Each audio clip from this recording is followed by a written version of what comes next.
Semoga Anda semua berbahagia. Apakah Anda tahu tentang metta? Betapa kuat metta? Kita tahu metta adalah salah satu kesempurnaan dari 10 kesempurnaan. Tapi metta terkandung di semua kesempurnaan. Sebenarnya, nibbana berdasarkan dari metta. Jika kita merenungkan, kenapa Sang Buddha memenuhi kesempurnaan? Untuk apa? Kenapa dia mencapai pencerahan? Apakah karena pencerahannya begitu kuat? Tidak. Dia hanya ingin melepaskan semua makhluk dari samsara. Dia mengerti mencapai pencerahan adalah cara terbaik untuk itu. Sebenarnya, metta adalah niat yang memberikan kebahagiaan untuk semua makhluk di dunia. Sang Bodhisatta punya niat yang mulia yang tak tergoyahkan. Sebenarnya, metta adalah akar dari sasana Sang Buddha. Nibbana mulai dari metta. Apakah Anda bisa memberikan kebahagiaan yang Anda mengerti kepada orang lain? Alam akan memberikan kebahagiaan sejati kepada Anda. Tapi, jangan berharap apapun. Saja memberi. Di dalam khotbah, saya akan membuktikan kepada Anda betapa kuat metta. Pada zaman Sang Buddha, kerajaan Wassa yang beribu kota di Kosambi diperintah seorang raja bernama Udena. Dia memiliki 3 orang permaisuri bernama Vasudadatta, Magandhya, dan Samavati. Hadirin sekalian, pada masa itu, Raja Udena membagi waktunya secara bergiliran, masing-masing 1 minggu, untuk tinggal di istana 3 permaisurinya, yaitu Samavati, Vasudadatta, dan Magandhya. Suatu hari, Magandhya mengetahui bahwa Raja akan segera mengunjungi istana Ratu Samavati. Dia lalu segera mengirim surat kepada pamannya, menyuruhnya untuk mengirim seekor ular yang telah dihilangkan di saat taringnya dan dipersiapkan dengan ramuan tertentu ke istana Samavati. Pamannya pun melakukan persis yang diperintahkan. Setiap kali bepergian, Raja Udena selalu membawa alat musik kesayangannya, sebuah wina yang terbuat dari gading gajah. Pada kotak wina itu terdapat sebuah lubang kecil, dan Magandhya secara diam-diam memasukkan ular tersebut ke dalam lubang itu. Pada hari ketika Raja hendak pergi ke istana Samavati, Magandhya bertanya kepada Raja, "Hari ini akan mengunjungi istana siapa?" Ketika Raja menjawab bahwa dia akan pergi ke istana Samavati, Magandhya dengan penuh tipu daya mengatakan bahwa di malam dia bermimpi buruk, sehingga menyarankan sebaiknya Raja tidak pergi ke sana hari itu.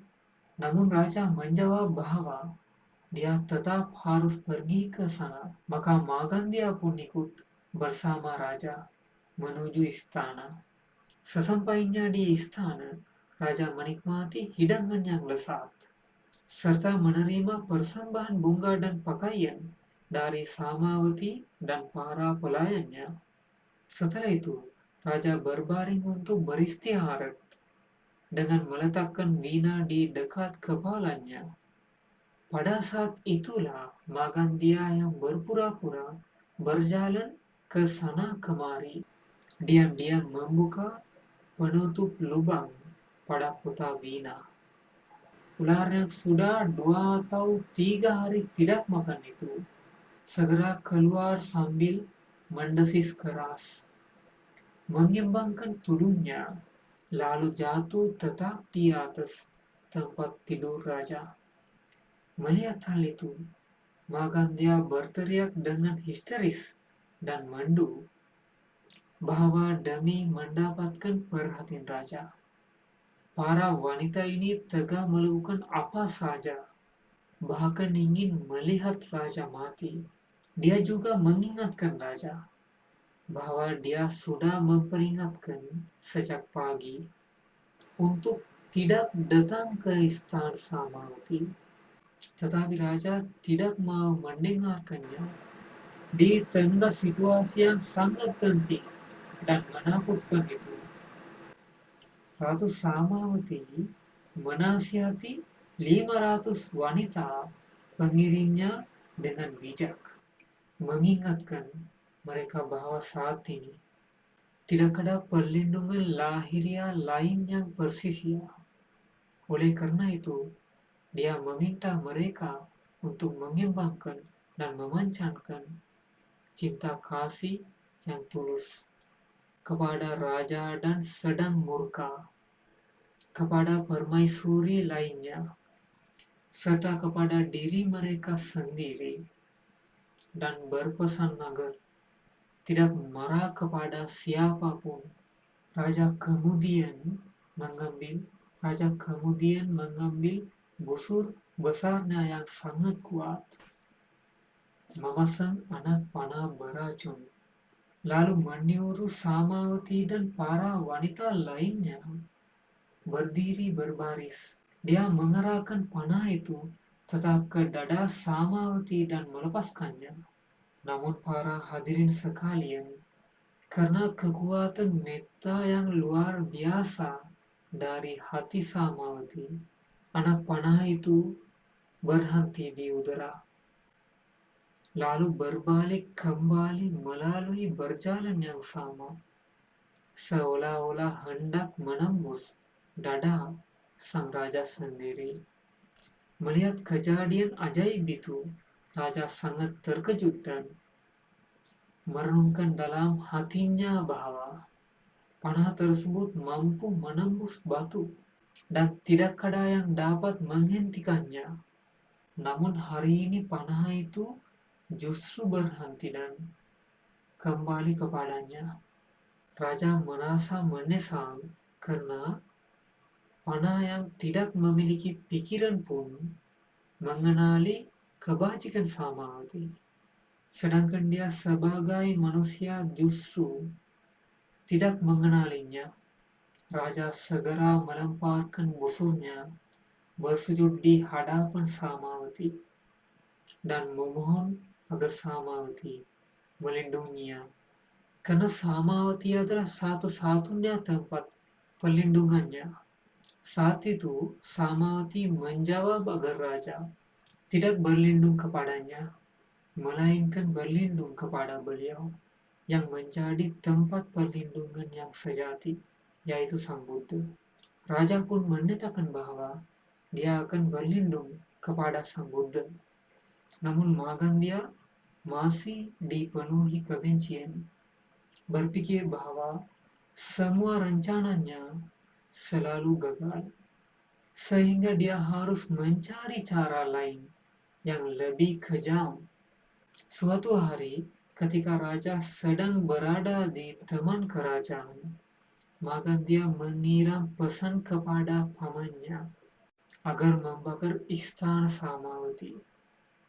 Pamannya membuka gudang kain dan minyak, merendam kain-kain itu dengan minyak, lalu membungkus tiang-tiang istana dengannya. Dan dia mengumpulkan semua wanita ke dalam ruangan utama, mengunci pintu dari luar, lalu membakar istana tersebut dan pergi. Saat api mulai membesar dan mengepung istana, Samawati menenangkan para pengiringnya dengan mengatakan bahwa dalam sansara yang tanpa awal ini, mereka telah terbakar dalam api seperti itu, berkali-kali tak terhitung jumlahnya. Oleh karena itu, meskipun tubuh terbakar, jangan biarkan batin terbakar oleh kekotoran batin. Dan tetaplah waspada serta sadar Sambil istana terbakar, mereka bermeditasi, mengamati perasaan. Hasilnya, sebagian mencapai tingkat sakadagami, sebagian lainnya mencapai tingkat anagami. Ketika Raja Udena mendengar bahwa Samawati dan para pengiringnya terbakar di dalam istana, dia segera bergegas ke sana.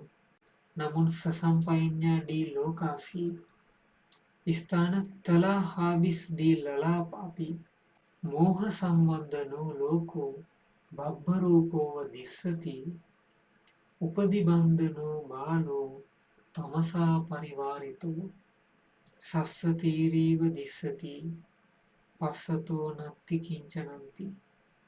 Sang Buddha menunjukkan para biku bahwa meskipun bagi orang luar, kematian Ratu Samawati tampak sebagai kematian yang malang. Dia dan pengikutnya meninggal dalam kondisi penuh metta setelah meluruskan batin mereka dan mencapai buah jalan, sehingga kematian mereka adalah kematian yang mulia.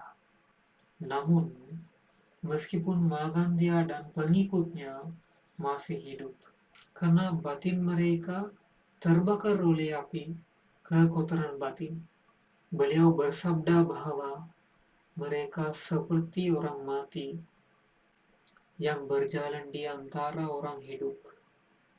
Mereka yang meninggal dengan penuh metta telah mencapai kedamaian sejati. Sedangkan mereka yang hidup dalam kebencian sebenarnya telah mati dalam batin mereka. Sampai jumpa di video berikutnya. Semoga Anda semua berbahagia.